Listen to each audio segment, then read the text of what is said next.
Good morning students. आज हम आगे स्टार्ट करते हैं। लास्ट क्लास में हमने सपोर्टिव सर्विसेज के कंसेप्ट देखा था, ऑब्जेक्टिव देखा था और टाइप्स देखा था। उस टाइप्स ऑफ सपोर्टिव सर्विसेज यानी कि विद्यालय में उपलब्ध सहायक सेवाओं में प्रमुख प्रकार देखे थे। उनमें पहला प्रकार था विशेष शिक्षक का या स्पेशल टीचर। तो उसको आज कंटिन्यू करते हैं कि विद्यालय में उपलब्ध सहायक सेवाएं जो हैं उनमें पहला प्रकार हम स्टार्ट करते हैं स्पेशल टीचर का। तो स्पेशल टीचर किस तरह से सहायक सेवाओं में अपना योगदान देता है, उसके रेफरेंस में देखेंगे कि एक इंक्लूसिव क्लासरूम में किस तरह से विशिष्ट शिक्षक अपना कोऑपरेट करता है, योगदान देता है। इसको हम जो डिफरेंट रेफरेंस में देखेंगे वो है role of school teacher in inclusive classroom, समावेशी कक्षा में विशेष शिक्षक की भूमिका। इसको जिस रेफरेंस में देखना है वो बेसिकली लेसन प्लानिंग, पाठ योजना, स्पेशलाइज इंस्ट्रक्शंस, विशिष्ट दिशा निर्देश, क्लासरूम मैनेजमेंट, कक्षा प्रबंधन, बिहेवियर इंटरवेंशन, व्यवहार हस्तक्षेप, अदर रिस्पॉन्सिबिलिटीज़, अन्य जिम्मेदारियाँ। हम इनके रेफरेंस में देखेंगे कि एक शिक्षक की क्या भूमिका होती है समावेशी कक्षा में। पहला स्टार्ट करते हैं एस्पेक्ट लेसन प्लानिंग या पाठ योजना। लेसन प्लानिंग सबसे पहले तो एक महत्वपूर्ण भाग है किसी भी शिक्षा अधिगम प्रक्रिया में। तो यहाँ पर लेसन प्लानिंग को हम 3 में डिवाइड करेंगे। Lesson plan means lesson plan वो पाठ योजना जो कक्षा में जाने से पूर्व उद्देश्यों की, विशेष उद्देश्यों की, समान उद्देश्यों की पूर्ति के लिए बनाया जाता है। यानी कि प्री टीच, यानी कि जब वो शिक्षक, कोई भी शिक्षक कक्षा में जाता है तो उससे पहले उसकी एक रूपरेखा तैयार करता है। यानी कि प्री टीच में क्या ध्यान में रखना है, फिर इसके बाद जब क्लास में गए तो इंटरेक्शन पार्ट में क्या ध्यान रखना है, और लास्ट में पोस्ट टीचिंग मीन्स उनके लर्निंग आउटकम्स को जानने के लिए क्या क्या ध्यान रखना है। इन सभी की योजना शिक्षक के द्वारा निर्धारित की जाती है पाठ योजना के माध्यम से, जिससे वो विशिष्ट उद्देश्य की पूर्ति कर सके कक्षा में। तो यहाँ पर जब एक विशिष्ट शिक्षक की भूमिका को हम ध्यान में रखते हुए कर रहे हैं तो यहाँ पर किस तरह से कोई भी टीचर एक लेसन प्लान के माध्यम से किस तरह से समावेशी कक्षा में समान बालकों, विशिष्ट बालकों को एक साथ लेके चलेगा वो हम देखते हैं। जिसमें पहला पॉइंट है special education teacher and regular education teacher engage in को प्लानिंग। अर्थात विशेष शिक्षा और नियमित शिक्षक सह नियोजन में संलग्न होते हैं। यानी कि जब भी लेसन प्लान ये इम्प्लीमेंट करेंगे तो जो भी समान टीचर होगा, जो वहाँ का क्लास टीचर होगा या जो भी समान शिक्षक है, उसी के साथ जो विशिष्ट शिक्षक है वो दोनों ही एक साथ उस पार्ट को एक साथ ही उसकी प्लान करेंगे, एक साथ इसको इम्प्लीमेंट करते हैं। ऐसा नहीं है कि जो अगर स्पेशल हम बात कर रहे हैं स्पेशल टीचर की तो वो वही पूरा अरेंज करता है, क्योंकि हमें ये बात ध्यान में रखनी है कि यहाँ पर समान बच्चे और विशिष्ट बच्चे दोनों ही हैं। तो यानी कि ज़रूरत है वहाँ पर दोनों ही टीचर की। तो यहाँ पर समान टीचर जो भी है रोज़ाना का रेगुलर टीचर, उसके साथ ही साथ वहाँ पर विशिष्ट शिक्षक दोनों ही एक साथ प्लान को नियोजन करते हैं। They work together to design lesson plans to fit the needs of the students with the special education teacher focusing on the needs of the special needs students। अर्थात छात्रों की विशेष ज़रूरतों पर ध्यान केंद्रित कर विद्यार्थियों को विशेष ज़रूरतों पर विद्यालय मिलकर नियोजन किया जाना चाहिए। इसका मतलब है कि जो भी स्पेशल एजुकेशन वाला टीचर होगा यानी कि विशिष्ट शिक्षक होगा, वो विशिष्ट आवश्यकताओं वाले बालकों की जो भी आवश्यकताएं हैं उनको ध्यान में रखते हुए वो समान शिक्षक के साथ उस प्लान का ये पाठ योजना को डिज़ाइन करेगा, उसकी एक रूपरेखा तैयार करेगा जिससे उनकी आवश्यकताओं की पूर्ति हो सके। नेक्स्ट, डेवलप रिव्यू मटेरियल और plan 1-on-1 instruction with special needs student before और आफ्टर द क्लास। समीक्षा सामग्री विकसित करें या कक्षा के पहले या बाद में विशेष ज़रूरतों वाले छात्रों के साथ एक एक करके निर्देश की योजना बनाएं। यानी कि जो भी शिक्षक जब प्लान को इम्प्लीमेंट करेगा तो उसके लिए क्या शिक्षण सामग्री की ज़रूरत है, क्या प्लान है, उसको उसके विकास को करने के लिए क्या दिशा निर्देश हैं, और जिससे स्पेशल नीड्स के स्टूडेंट्स उस क्लास में, चाहे क्लास के पहले हो या क्लास में बाहर हो, उसको उसे समझ सके, जान सके। इसकी भी रिस्पॉन्सिबिलिटी विशिष्ट शिक्षक की होती है कि उनको वो ध्यान में रखते हुए ही उसका मटेरियल रिव्यू करें। नेक्स्ट देखते हैं स्पेशलाइज्ड इंस्ट्रक्शन या विशिष्ट निर्देश क्या क्या है। निर्देश कक्षा के अंतर्गत हम देखेंगे कि क्लासरूम में जब भी इंस्ट्रक्शंस दिए जाते हैं तो उन इंस्ट्रक्शन में क्या क्या स्पेशल हमें इंस्ट्रक्शन देने हैं, जिससे स्पेशल चिल्ड्रंस उसको अच्छे से परसीव कर सके और वो इंक्लूसिव क्लासरूम में अटेंशन बना सकें। पहला देखते हैं, two teachers take turns presenting lessons. दो शिक्षक एक साथ पाठ प्रस्तुत करते हैं। जैसा कि आपको लेसन प्लान में ऊपर बताया है कि यहाँ पर दो टीचर कौन होगा, एक समान शिक्षक और एक विशिष्ट शिक्षक, यानी कि समान शिक्षक और विशिष्ट शिक्षक दोनों एक साथ मिलकर पाठ को प्रस्तुत करते हैं। स्पेशल एजुकेशन टीचर में seat beside students and provide one-on-one help और एडिशनल इंस्ट्रक्शन। अर्थात विशेष शिक्षक छात्रों के बगल में बैठ सकते हैं और एक एक करके सहायता या अतिरिक्त निर्देश प्रदान कर सकते हैं।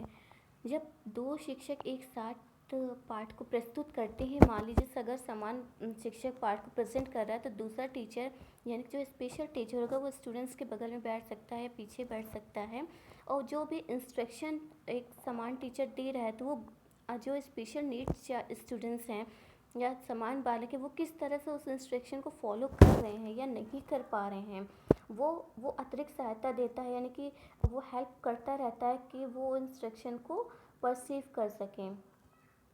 Next, to help student feel more included as a part of the class. कक्षा के छात्रों को अधिक से अधिक शामिल करने में मदद करना। किस तरह से हम क्लास में सभी स्टूडेंट्स को शामिल या पार्टिसिपेट करा सकते हैं, जब हमारा इंटरेक्शन उनसे ज़्यादा से ज़्यादा होगा। इंटरेक्शन ज़्यादा से ज़्यादा होगा तो वो पार्टिसिपेट भी ज़्यादा से ज़्यादा करेंगे टीचिंग लर्निंग प्रोसेस में। ये इम्पॉर्टेंट है कि स्टूडेंट का पार्टिसिपेशन ज़्यादा से ज़्यादा हो टीचिंग लर्निंग प्रोसेस के दौरान।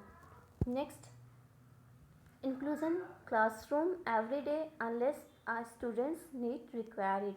जब तक विद्यार्थियों की ज़रूरतें पूरी नहीं होती तब तक कक्षा में समावेशन कराना, यानी कि जो भी स्पेशल नीड चाइल्ड है या जो समान बालक हैं उनकी जो भी नीड हैं, आवश्यकताएं हैं, जब तक उनकी आवश्यकताओं की पूर्ति ना हो जाए तब तक उनका इंक्लूज़न कराना एक कक्षा में। ये स्पेशल इंस्ट्रक्शंस थे जो टीचर क्लासरूम में फॉलो करता है with the help of student. Next देखते हैं क्लासरूम मैनेजमेंट या कक्षा प्रबंधन क्या होता है, किस तरह से करा जाता है। जब हम स्पेशल टीचर की बात करते हैं तब पहला इसमें है recognise individual differences and implements learning strategies for all. व्यक्तिगत मतभेदों को पहचानना और सभी के लिए सीखने की रणनीति को लागू करता है। यानी कि व्यक्तिगत मतभेद यानी कि एक बालक दूसरे बालक से व्यक्तिगत रूप से व्यक्तिगत विभिन्नता रखता है। वो व्यक्तिगत विभिन्नता चाहे बुद्धि के आधार पर हो सकती है, व्यक्तित्व के आधार पर हो सकती है, अभिप्रेरणा के आधार पर हो सकती है, रुचि के आधार पर हो सकती है, एटीट्यूड के आधार पर हो सकती है, एप्टीट्यूड के आधार पर हो सकती है। बहुत सारे कारक हैं जिनके आधार पर व्यक्तिगत विभिन्नता एक बालक दूसरे बालक में पाई जाती हैं, क्योंकि एक बालक दूसरे बालक से अलग होता है। तो पहले तो उनकी व्यक्तिगत विभिन्नता को पहचानना और फिर उसको पहचान कर उनके लिए उसी जो भी उनकी नीड है उस नीड को ध्यान में रखते हुए उनके लिए अधिगम रणनीतियों को तैयार करना और उसको क्रियान्वित करना कक्षा में। ये मुख्य कार्य है क्लासरूम मैनेजमेंट का, स्पेशल टीचर का। नेक्स्ट, कोलैबोरेटिव वर्क मैनेजमेंट, सहयोगी कार्य प्रबंधन। बिल्कुल, चाहे वो सहयोग एक समान शिक्षक का विशिष्ट शिक्षक के साथ हो, या विशिष्ट शिक्षक का समान शिक्षक के साथ हो, या टीचर का स्टूडेंट्स के साथ हो। तो एक सहयोगी प्रवृत्ति का मैनेजमेंट करना, जिससे वो आगे बढ़, सभी को साथ में रखते हुए, ध्यान में रखते हुए आगे बढ़ सकें। नेक्स्ट, डेवलप कोऑपरेटिव कल्चर, सहकारी संस्कृति का विकास। वही बात है कि जिस तरह से कोऑपरेटिव लर्निंग बतलाती है कि एक दूसरे के सहयोग के साथ आगे बढ़ना, तो उस क्लासरूम का ऐसा एनवायरनमेंट ही डेवलप करना कि वो एक सभी बालक हों या टीचर हों, सभी एक दूसरे को कोऑपरेट करते हुए ही आगे बढ़ें। सर्कुलेट रिस्पॉन्सिबिलिटी टू हो, सभी के लिए जिम्मेदारियों का विभाजन। Organising various activity for all, सभी के लिए विभिन्न गतिविधियों का आयोजन, यानी कि जो भी एक्टिविटीज़ ऑर्गेनाइज की जाएंगी, संगठन किया जाएगा, उनको सभी बालकों को ध्यान में रखते हुए ही उसको किया जाएगा। तो ये क्लासरूम मैनेजमेंट था। नेक्स्ट देखते हैं बिहेवियर इंटरवेंशन या व्यवहार हस्तक्षेप। तो व्यवहार हस्तक्षेप यहाँ पर क्लासरूम के अंदर भी हो सकता है, क्लासरूम के बाहर का भी इन्वायरमेंट में हो सकता है, स्कूल इन्वायरमेंट में हो सकता है। एवरीथिंग, सब कुछ यहाँ पर इंक्लूडेड रहेगा, चाहे वो क्लासरूम इंटरवेंशन हो या क्लासरूम के बाहर इंटरवेंशन हो, मैनेजमेंट इंटरवेंशन हो, या फिर विद्यालयी बाधाओं के रूप में हो या हस्तक्षेप के रूप में हो। इसमें मुख्यतः इन्वायरमेंटल एंड इंस्ट्रक्शन एकोमोडेशन, पर्यावरण और निर्देशक आवास, behaviour reminders and management skills, व्यवहार अनुस्मारक और प्रबंध कौशल, फीडबैक एंड रिइंफोर्समेंट, प्रतिक्रिया और प्रबलन, इनहैबिटेशन स्ट्रेटजीज और रोध रणनीतियाँ, इंडिविजुअलाइज इंटरवेंशन, व्यक्तिगत हस्तक्षेप। यानी कि टीचिंग लर्निंग प्रोसेस के समय में जब भी कोई भी व्यवहारगत हस्तक्षेप आते हैं कक्षा के अंतर्गत या कक्षा के बाहर, तो वहाँ पर उन हस्तक्षेपों को दूर करने के क्या रणनीतियाँ होनी चाहिए, एक व्यक्तिगत हस्तक्षेप क्या भूमिका निभाता है, इन सबको ध्यान में रखते हुए उन हस्तक्षेपों को दूर करते हुए उसको एक दिशा प्रदान करना, ये भी स्पेशल टीचर का एक मुख्य कार्य होता है। लास्ट देखते हैं अदर रिस्पॉन्सिबिलिटी या अन्य जिम्मेदारियाँ। Give progress reports and updates to parents, अर्थात माता पिता को प्रगति रिपोर्ट और अपडेट देना, यानी कि बालक की जो भी उसका प्रोग्रेस रिपोर्ट है, प्रगति रिपोर्ट है, उससे उनके पेरेंट्स को अपडेट कराना, उनको देना, क्योंकि एक टीचिंग लर्निंग प्रोसेस में ना सिर्फ एक टीचर स्टूडेंट ही इन्वॉल्व होता है, बल्कि इसकी कम्युनिटी में आप बहुत सारे रिस्पॉन्सिबिलिटीज़ देखते हैं, चाहे वो पेरेंट्स की हो, मैनेजमेंट की हो, टीचर की हो, स्टूडेंट्स की हो। ये सब एक्टिव फॉर्म हैं रिस्पॉन्सिबिलिटी के। तो भी जो स्टूडेंट है उसके जो भी रिपोर्ट्स आई हैं उनको रिपोर्ट देना और वो उनको अपडेट करना पेरेंट्स को, ये एक रिस्पॉन्सिबिलिटी है स्पेशल टीचर की। नेक्स्ट, एकेडमिकली फीडबैक, शैक्षणिक पृष्ठपोषण, जो भी एकेडमिक उनका है, उन्होंने अचीव किया है, उसको फीडबैक प्रदान करना।